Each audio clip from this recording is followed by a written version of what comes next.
All right, welcome to Chapter 12. We're going to be going over behavioral emergencies in this chapter. We'll take a quick look at the competencies that we should acquire per the National EMS Education Standard. We're going to look at medicine. This is recognizing and managing life threats based on assessment findings of a patient with a medical emergency while awaiting our additional emergency response. Psychiatric. Recognition of psychiatric or behavioral problems that pose a risk to emergency medical responders, the patient, and others. We're going to look at special populations involving behavioral and psychiatric conditions, and then other patients with special challenges, recognizing and reporting abuse and neglect of these individuals. Emergency situations have emotional and physiological effects on rescuers, patients, family members and friends, and even bystanders. EMRs need to give psychological support as well as necessary emergency medical care. 5 factors contributing to behavioral changes: medical conditions, physical trauma, psychiatric illnesses, mind-altering substances, and situational stresses.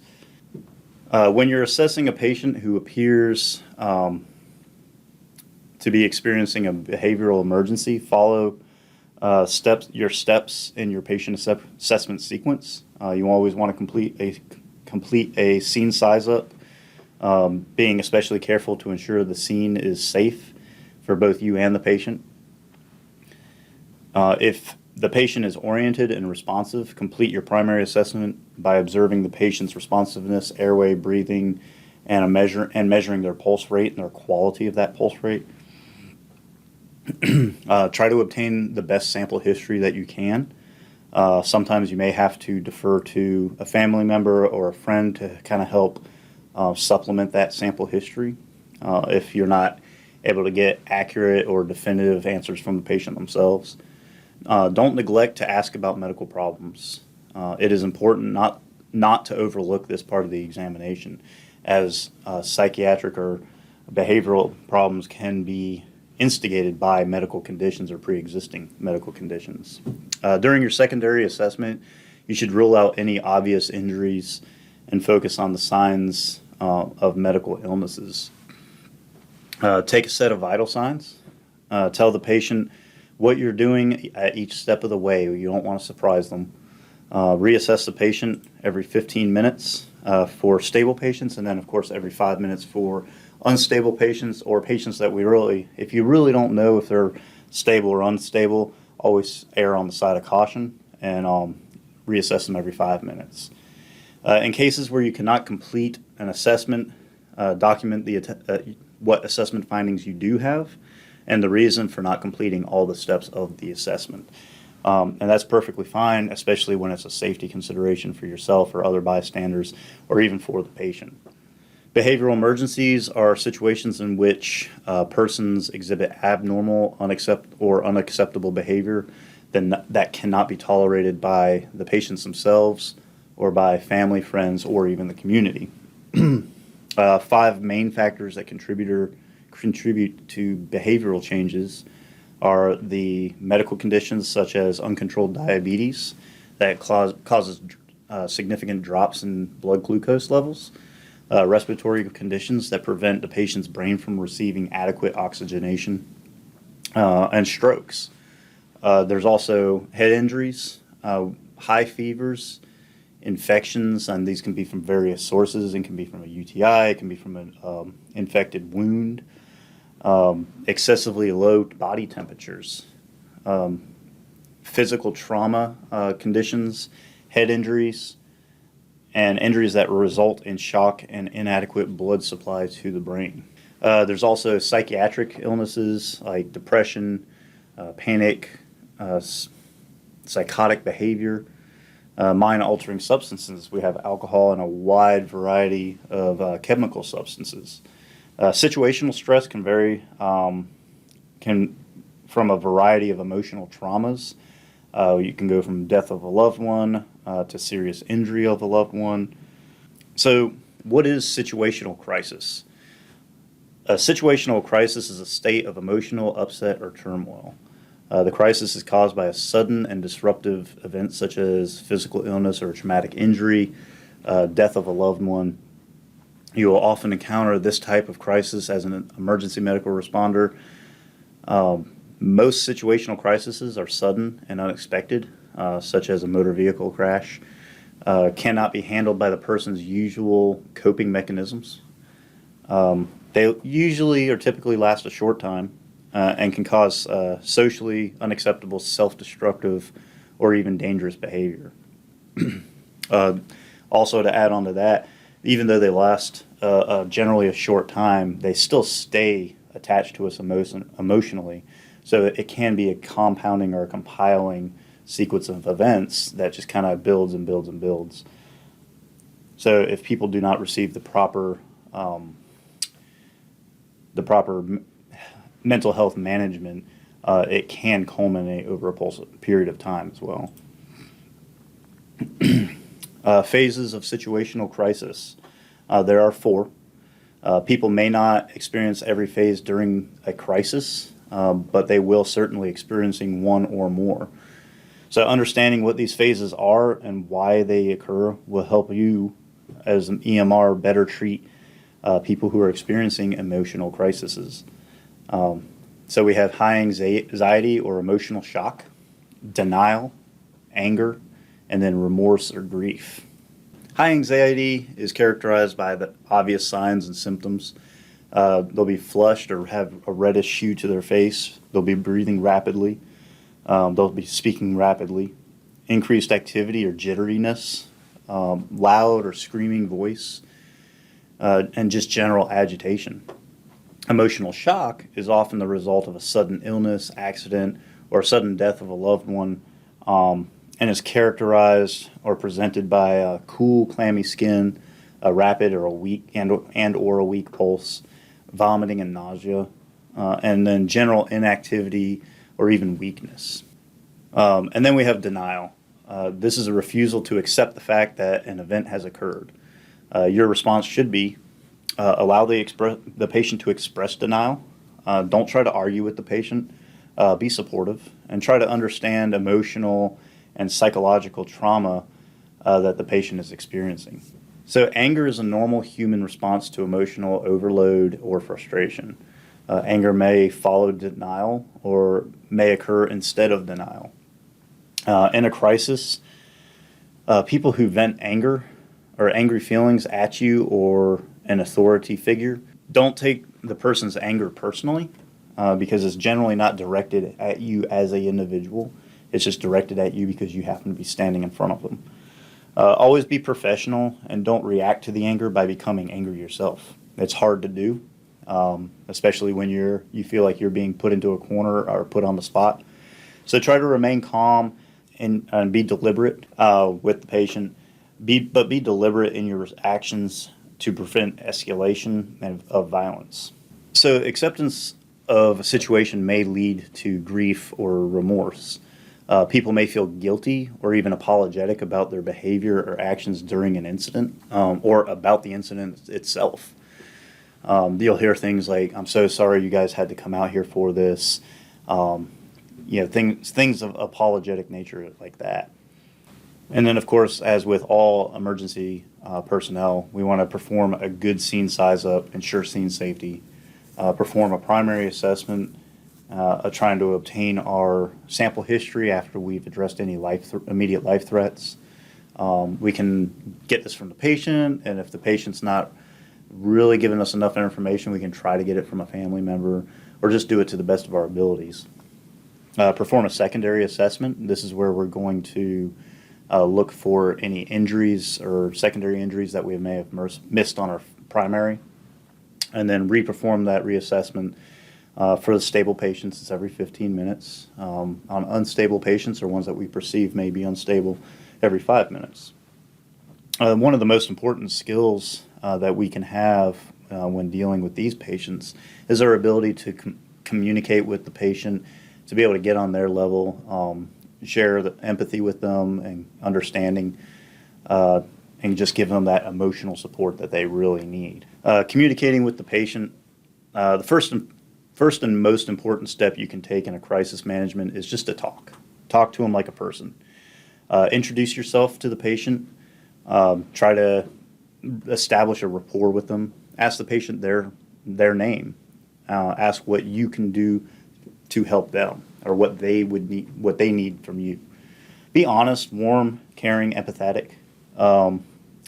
Position yourself at the patient's eye level.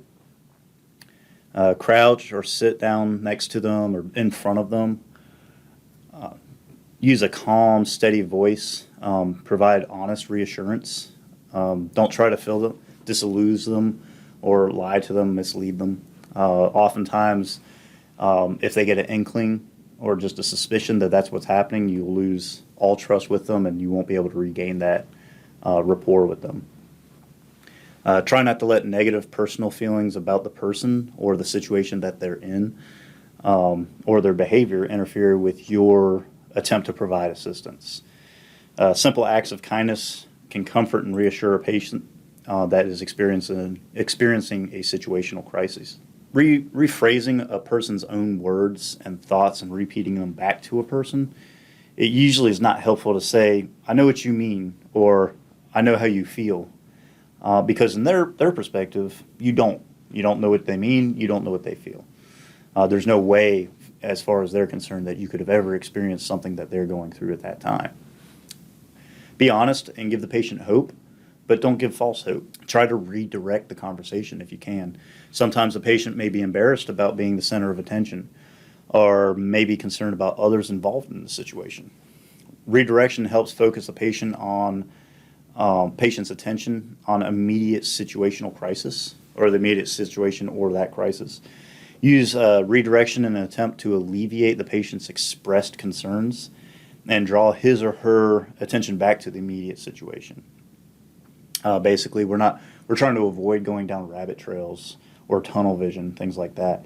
If a patient is in a public place, move them to a quieter, more private location, sometimes the back of an ambulance, sometimes an office, or just something, somewhere around a corner where they're out of the public's eye. The ability to empathize involves imagining yourself in another person's situation and sharing that individual's feelings or ideas, all the while not stealing their situation away from them. Empathy is one of the most helpful concepts that you can use while caring for patients in crisis situations. Try to always use a calm and caring approach. Principles for assessing patients with behavioral problems. Identify yourself. Let that patient know you are there to help. Inform the patient of what you're doing. Ask questions in calm, reassuring voice. Allow the patient to tell you what happened, and don't be judgmental. Show you are listening by using restatement and redirection. Acknowledge the patient's feelings. And then assess the patient's mental status, including appearance, activity, speech, orientation to person, place, time, their mood, their thought process, and their memory. CDC data indicates that 1 in 6 children have a developmental disability. Developmental disabilities range from learning disabilities to developmental delays to autism spectrum disorder. For example, patients with autism might avoid eye contact and want to be alone, not look at objects when another person points to them, have trouble expressing their needs using typical words or emotions, appear to be unaware that when people talk to them but respond to other sounds. They may have trouble adapting when their routine changes. And then they prefer not to be held or touched. So looking at crowd control, performing simple crowd control may help reduce a patient's anxiety or diffuse a situation when there are too many people around. Any emergency personnel who are not needed right away, maybe they should leave the room until the patient's calm. Now, I wouldn't say those people should completely leave the room. They should be at least out of sight. So if a situation does turn in an undesirable direction, they can quickly return to assist. During your initial scene size up, determine whether there's a crowd that might be hostile. If you feel like a crowd might be hostile, don't go on scene. It is better to ask for help with an unruly crowd than to wait until a situation is truly unsafe for you and your patient or your partner, or your partner. Domestic violence is a common occurrence in today's society. Its different forms include elder abuse, child abuse, spouse and domestic partner abuse. Emergency medical responders need to be able to recognize the signs and symptoms of abuse and understand the 3 phases in the cycle of abuse. When responding to a domestic violence call, you need to maintain safety for all rescuers and yourself, as well as for the patient. Conduct an effective assessment and provide treatment, and understand the requirements for reporting abuse in your state. Some of the signs and symptoms include physical injuries, emotional state of a victim, and personality indicators of the abuser. Physical injuries can include broken bones, cuts, head injuries, bruises, especially patterned bruises, burns, scars from old injuries, injuries in various stages of healing, internal injuries, emotional symptoms such as depression, suicide attempts, abuse of alcohol or drugs, feeling of anxiety, distress, and hopelessness. Now, that's not to say that these are all inclusive signs and symptoms. These can be just simple coincidence signs and symptoms. It could be somebody who lives a lot outdoors or is a very active individual, but you can put 2 and 2 together based on their emotional state and the things that they say to you, and you can combine all these together, and you can kind of paint a picture of that individual. So just because you have one here but not the other doesn't mean that abuse is present. You still have to do a little bit of investigating as well.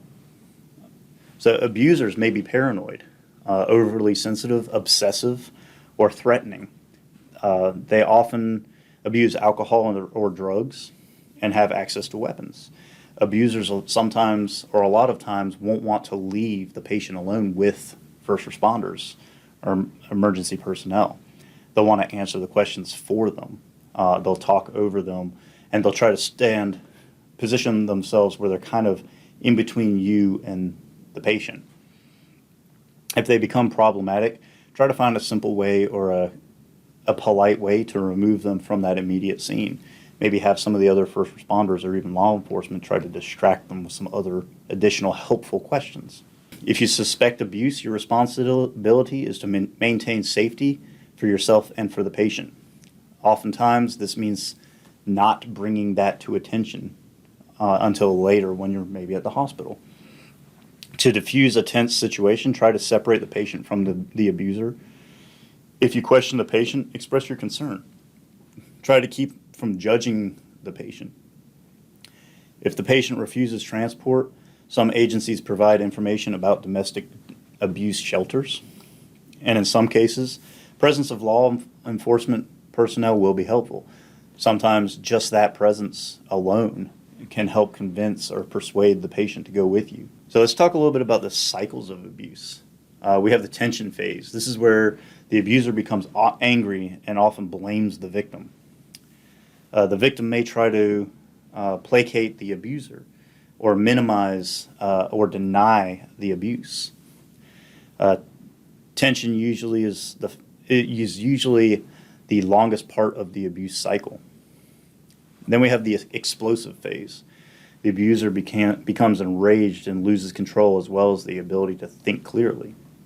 Most injuries to a victim occur during this stage. And then, of course, we have the makeup stage or phase. The abuser makes promises which are seldom kept. This phase helps keep the abused person in the relationship with the abuser. So emergency responders may enter a domestic scene anywhere during this cycle. Understanding Understanding the cycles will help you anticipate the actions of both the abuser and the victim. So with violent patients, immediately attempt to establish verbal and eye contact with the patient. This begins the process of establishing rapport.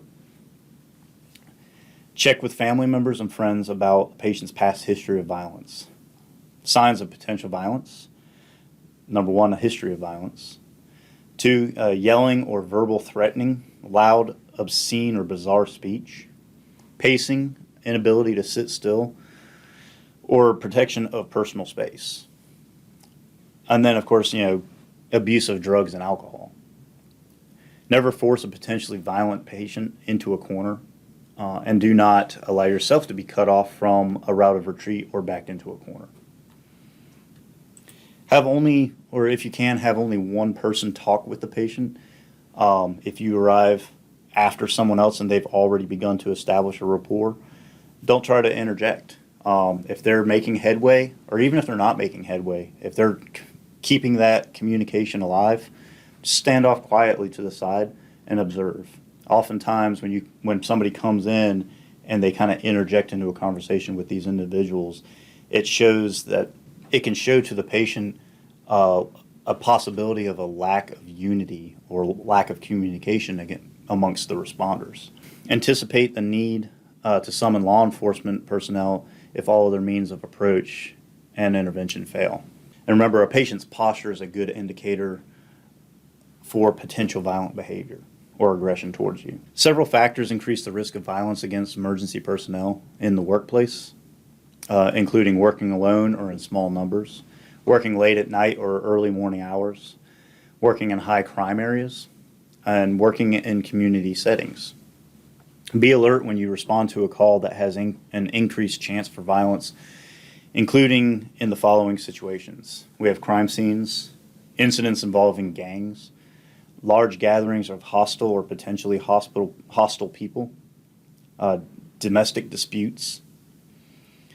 Although EMRs are likely to be involved in potentially violent situations than the average citizen, there are ways to minimize the risk of injury. Here are some steps to keep yourself and other rescuers safe and the patient.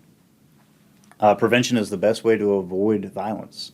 If you arrive on scene, use your personal antenna to pick up any signs that you may be approaching a violent scene, your windshield survey. And then always keep that survey going as you approach a residence or a building or the actual scene. Make sure that you have an escape route in mind. Always be thinking about egress. Your ability to use good interpersonal communication skills will help prevent many situations from becoming violent in the first place. If you think you need backup or law enforcement personnel, request it early. It is not your role to handle an armed patient unless you are a law enforcement officer. Now, there are the situations where you're unaware of a weapon at all, and all of a sudden in the middle of your assessment, it becomes present. Then in that case, you may have to, but that is an immediate life threat to you. So be alert for potentially threatening situations and summon assistance if you think the person may be armed. If you have the ability and you're aware of an armed or a weapon on scene or a patient is armed prior to you going on scene, don't go on scene. Go back and stage. Get law enforcement to go in first. Stay in your vehicle if you must. Wait for law enforcement. If you're staying in your vehicle, a lot of times it's more appropriate for you to back off scene and go stage around the corner where you can't be seen at all. If despite caution you are confronted by an armed person, immediately attempt to withdraw. That one is somewhat situational.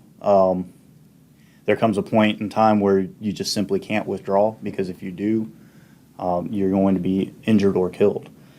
So avoiding getting in that situation altogether to the best of your abilities is the best route. So medical and legal considerations. You must understand the laws of your state and the community that relate to dealing with emotionally disturbed patients. If an emotionally disturbed patient agrees to be treated, few legal issues could arise or should arise. If a patient who appears to be disturbed refuses to accept treatment, it may be necessary to provide care against the patient's will. He must have reasonable belief that the patient would harm themselves or others. As an EMR, you usually will not be responsible for transporting the patient, but you should know that what laws in your state permit you to do so. In these situations, it's always beneficial to call for medical control, call a doctor at the hospital or at the ER, and explain to them the situation to see if you can get medical permission to take that patient or provide care even though that patient is refusing care. Sometimes you can, sometimes you can't. If you are required to restrain a patient, consider these factors: patient size and apparent strength, the patient's gender, type of abnormal behavior, the patient's mental state, and then the method of restraint. You may use reasonable force to defend yourself against attack by an emotionally disturbed patient. To prevent problems, if you must restrain a patient, seek assistance from law enforcement officials or from your medical director. Document the conditions present in cases where you must restrain or subdue a patient. Whenever possible, a caregiver of the same sex should take primary responsibility for care of that patient. Other types of emotional crises also require you to have good communication skills. Attempted suicide. Each year, thousands of individuals attempt suicide, from teenagers to adults. Self-inflicted death. Many patients who fail at their first attempt will try to commit suicide again. Most people who attempt suicide have serious psychiatric illness, such as depression or alcohol or substance abuse. Patients may be under the influence of drug or alcohol when they attempt. The underlying psychiatric disease is usually treatable. With the proper treatment, a patient will no longer be suicidal. Review the risk factors that make it more likely that someone will consider or attempt suicide when you review your chapter. So here are some steps to assist you in the management of attempted suicide. Protect yourself and your patient from further harm. Obtain a complete history of the incident. Determine whether the patient still has a weapon or drugs on them or him or her, and then support their airway, their breathing, and their circulation as needed. Address any open wounds and treat the patient for spinal injuries as indicated. Don't judge the patient. Reassess, look for other additional injuries that you might have missed on the first assessment, and then provide emotional support for the patient and their family members. PTSD, or post-traumatic stress disorder. This is a mental health or behavioral condition triggered by experiencing or witnessing a terrifying event.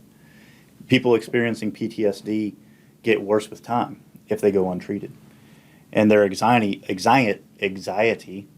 often interferes with their normal day-to-day activities. Symptoms can include intrusive memories of the traumatic event, avoidance of places, activities, or people that remind them of that event, negative feelings, emotional reactions. So, as emergency responders, it is our job to protect that patient from harm, speak with the patient in a positive and a supportive way, arrange for the patient to be transported to an appropriate medical facility for evaluation and treatment. It's part of our duty to understand and recognize what facilities are appropriate and which ones are not appropriate.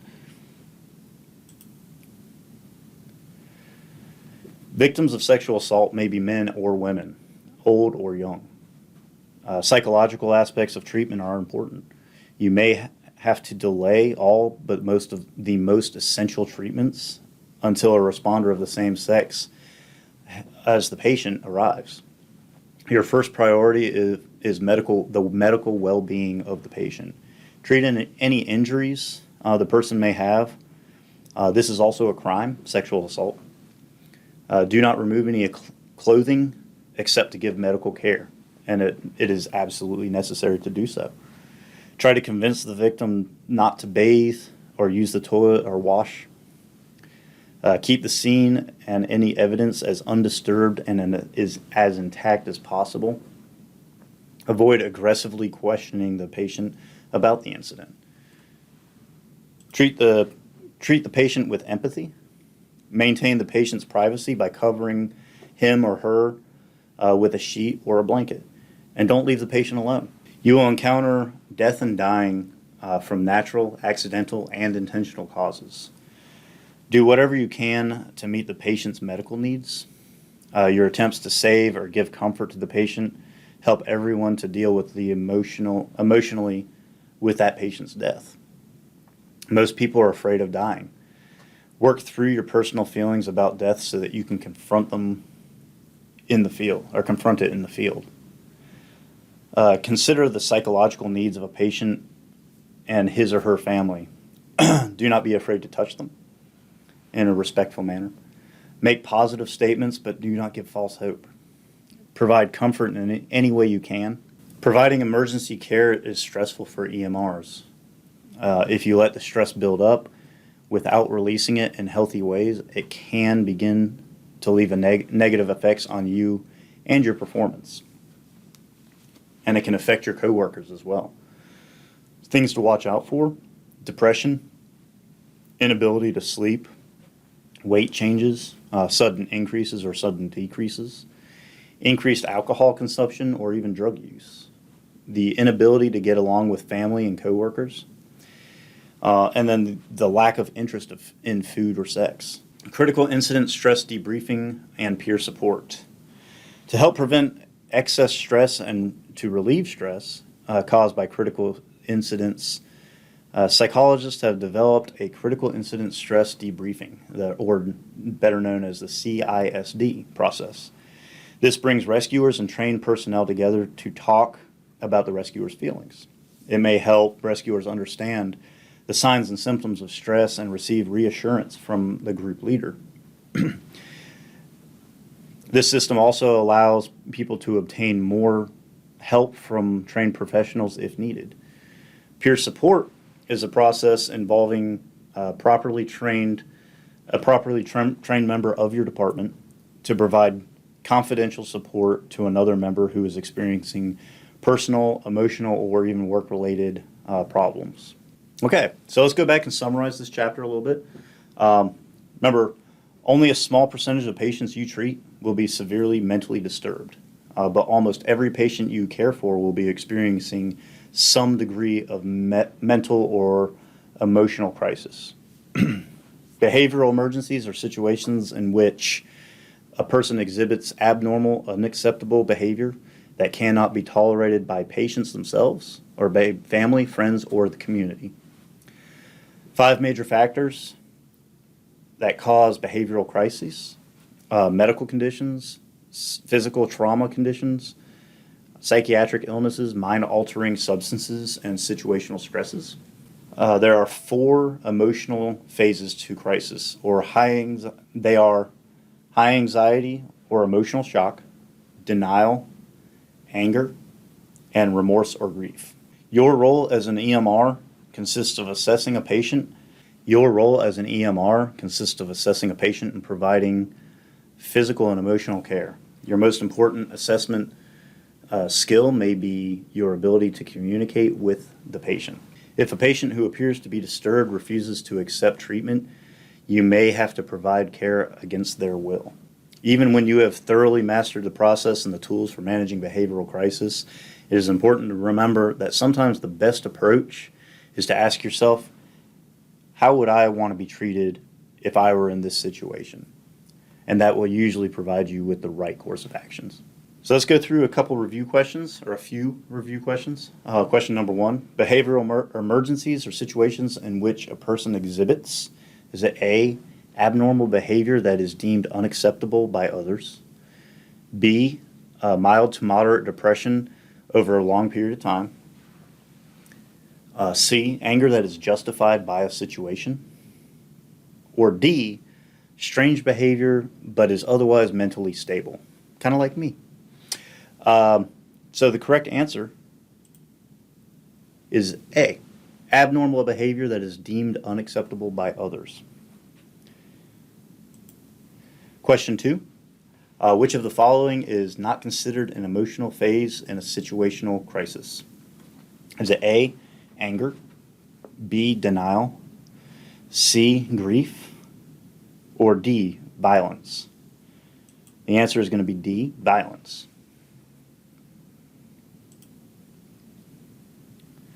Number 3, when treating a patient with PTSD, one of your responsibilities is A, protect the patient from harm, B, speak with the patient in an authoritative, forceful way, C, convince the patient to take care of the problem himself or herself, or D, contact law enforcement immediately.